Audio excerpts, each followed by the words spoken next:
Assalamualaikum warahmatullahi wabarakatuh. Perkenalkan, nama saya Dirham Hartawan, pendamping PKH Kecamatan Patalasan, Kabupaten Takalar. Terima kasih kembali atas kehadiran Bapak-bapak dan Ibu-ibu peserta PKH untuk hadir di pertemuan kedua ini. Pada hari ini kita akan masuk kepada modul 4, yaitu perlindungan anak. Pada modul perlindungan anak ini kita akan membahas sesi tentang penelantaran dan eksploitasi anak, ya. Jadi sesi penelantaran dan eksploitasi anak ini sangat penting untuk Bapak Ibu sekalian ketahui bahwa penelantaran itu bisa berakibat fatal bagi anak. Ada yang tahu apa yang dimaksud dengan penelantaran, Bapak Ibu?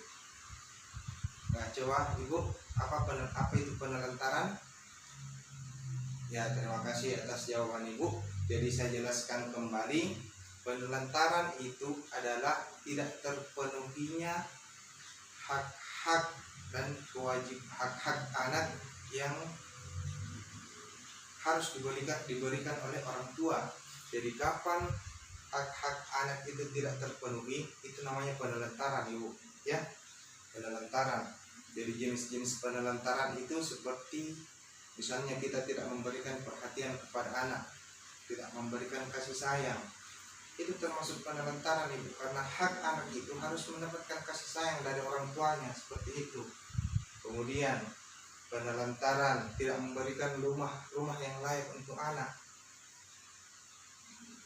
Ya, mungkin memang kita ketahui kondisi sekarang bagi ibu-ibu rumah yang layak itu masih sangat sulit, ya, karena kebutuhan pendapatan dan kebutuhan ekonomi yang sangat susah.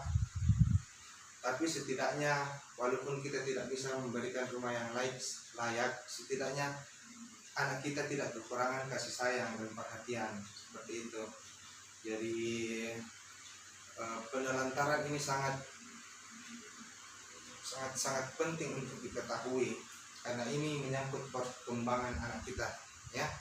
Jadi seperti itu, tidak memberikan kasih sayang, tidak memberikan rumah yang layak, tidak memberikan rasa aman, tidak membawa anak ke posyandu untuk imunisasi juga termasuk penelantaran, ya. Jadi sering-sering kita semua ke posyandu, bawa anak tak diimunisasi, bawa anak tak ditimbang balita tak, ya, supaya tidak dikatakan menelantarkan anak, ya. Nah, kemudian untuk pencegahannya untuk pencegahannya kita harus memberikan hak-haknya, Ibu. Hak anak, memberikan kasih sayang, perhatian, memberikan rumah yang layak, memberikan imunisasi, vaksin dan sebagainya. Itu adalah pencegahan dari penelantaran anak. Apakah ada dari ibu-ibu ini yang mau menelantarkan anak? Tentu tidak, ya, Bu. Jadi usahakan berikan semua kebutuhan pokok, kebutuhan dasar yang diperlukan untuk anak. Berikan pendidikan, sekolah misalnya. Itu semua pencegahan dari penelantaran anak. Karena pendidikan sekolah itu sangat penting untuk anak. Yang kemudian yang kedua itu ada eksploitasi anak. Ada yang tahu apa itu eksploitasi anak, Ibu? Ya, eksploitasi anak itu misalnya anak tak masih kecil, masih SD, disuruh berhenti sekolah karena tidak ada uang, disuruh kerja misalnya, disuruh minta-minta, disuruh mengulung, seperti itu namanya eksploitasi anak, Ibu. Karena secara tidak langsung kita suruh anak untuk bekerja, eksploitasi anak supaya mendapatkan uang, kita suruh anak bekerja. Padahal itu anak-anak yang masih kecil, dia itu masih belum memikirkan seperti itu, Ibu. Dia masih perlu bermain, masih perlu sekolah, masih perlu belajar. Dan ini yang sangat disayangkan, Ibu, karena banyak sekali sekarang masyarakat di sana yang sering melakukan eksploitasi terhadap anak, baik itu orang tua sendiri maupun orang lain. Tapi tidak ada di sini, Bu, ya, yang melakukan eksploitasi terhadap anaknya sendiri. Saya rasa tidak ada, Ji. Kemudian akibatnya dari mengeksploitasi anak. Yang pertama, susah bergaul anak ibu. Terus kemampuan berbahasanya kurang, susah bergaul sama orang lain. Dan yang paling parahnya, ketika ada anak yang dieksploitasi, dia akan mengulang. Ketika dia besar, dia punya anak, dia akan mengulang apa yang dia pernah alami waktu kecil. Itu yang paling berbahaya, karena rantai pengulangan seperti ini tidak akan putus kalau tidak kita lakukan dari diri kita sendiri. Seperti itu. Jadi perhatikan baik-baik apa kebutuhannya anak, apa kebutuhannya, harus disekolahkan, harus diberi layanan kesehatan, dibawa ke pelayanan kesehatan, ketika sakit diberikan obat, seperti itu.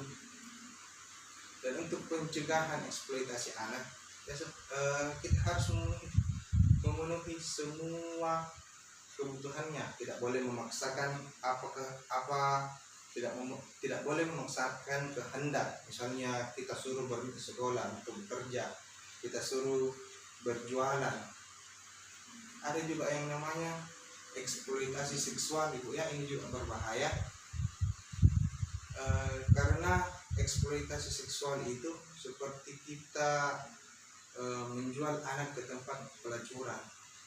Itu gara-gara uang ibu, sampai mau tega jual ke anak ke tempat pelacuran. Itu saya kira sangat tidak beradab. Selama 9 bulan kita kandung, kita rawat, baru ujung-ujungnya kita bawa ke tempat pelacuran.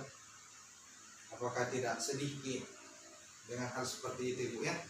Jadi jangan pernah terlintas di pikiran tak untuk melakukan eksploitasi terhadap anak. Itu sangat tidak diperbolehkan. Dan ada undang-undang untuk perlindungan anak ibu, ketika haknya diberikan seperti itu. Dan ujung-ujungnya akibat dari eksploitasi ini, anak ujung-ujungnya bisa menjadi kematian ibu. Karena begitu, kalau dieksploitasi otomatis itu ditelantarkan, karena kita tidak memberikan kebutuhan apa yang dia butuhkan. Kita telantarkan, tidak memberikan rumah, kita sudah bekerja di luar 3 hari tanpa pulang-pulang, tidak tahu apa itu bahaya yang datang dari mana, sampai ujung-ujungnya kematian. Itu sangat berbahaya ya. Jadi pada sisi ini saya harapkan ibu-ibu sekalian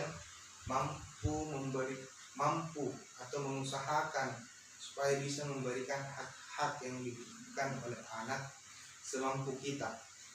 Kita usahakan betul semampu kita supaya anak kita menjadi anak yang sukses ke depannya.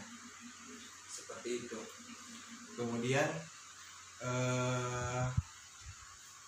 penelantaran dan eksploitasi anak ini, saya kira bapak-bapak dan ibu-ibu sudah mengerti semua ya.